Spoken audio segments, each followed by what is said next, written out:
Hello friends, ఈరోజు నేను mini కిచెన్లో పాలకూర పకోడీ చేశాను. అది ఎలా చేశానో చూసేద్దాం.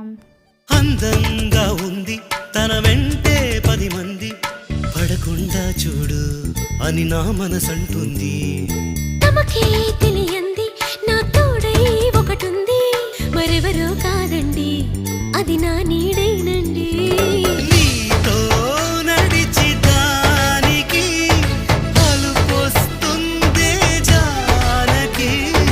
అయ్యో అనక దేనికి నా నీడవు నువ్వేగా. ఈ మాట కోసం ఎన్నాళ్ళుగా వేచుంది నా మనసు, ఎన్నో కలలే కంటుంది.